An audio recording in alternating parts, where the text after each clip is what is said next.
भन्नाट रेसिपीमध्ये आपलं खूप खूप स्वागत. मी राजश्री कदम. चला तर आज मस्त खमंग तिळाची चटणी दाखवते तुम्हाला. आता प्रथम गॅस लावून घेऊ. त्याच्यावरती तवा ठेवायचा आहे आणि मस्त पाऊण वाटी पांढरे तीळ भाजून घ्यायचे आहेत.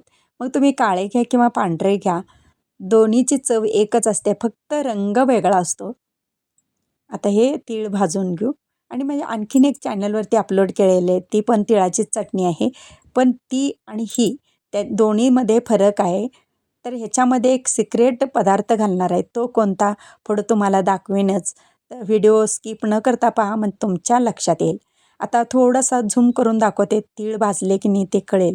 कारण आवाज म्यूट केल्यामुळे तुम्हाला भाजतेला आवाज येणार नाही. पण ते तीळ उडतायत म्हणजे तीळ भाजले गेलेले आहेत. झूम करून दाखवल्यानंतर तुम्हाला तीळ तुम्हाला दिसत आहेत उडत्याला. आता हे गार झाल्यानंतर आपण मिक्सरला पावडर करून घ्यायचं आहे. अर्धा स्पून घेतलेलं आहे जिरं, अर्धी गड्डी लसूण घेतलेलं आहे, अर्धा स्पून हळद आणि मोठे 1.5 स्पून इथं लाल तिखट घेतलेलं आहे. आता हे मिक्सरला पावडर करून घेऊ. चवीपुरतं मीठ. आणि इतकी सुंदर ही चटणी लागते ना, मस्त लागते. आता हे काढून घेऊ पावडर ती. आणि त्याच्यामध्ये आता मग अशी बोलले ना मी, सिक्रेट पदार्थ घालणार आहे. तो कोणता?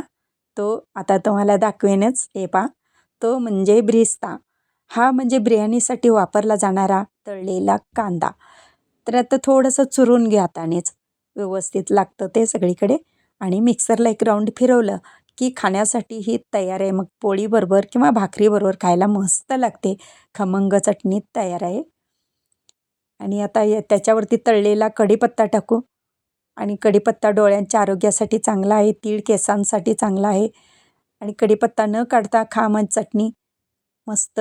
आणि माझे रेसिपी व पदार्थ आवडले चॅनलला सबस्क्राईब करा, बेल आयकॉन दाबा, लाईक करा, इतरांना शेअर करण्याचं विसरू नका, तसेच कमेंट करण्याचं विसरू नका.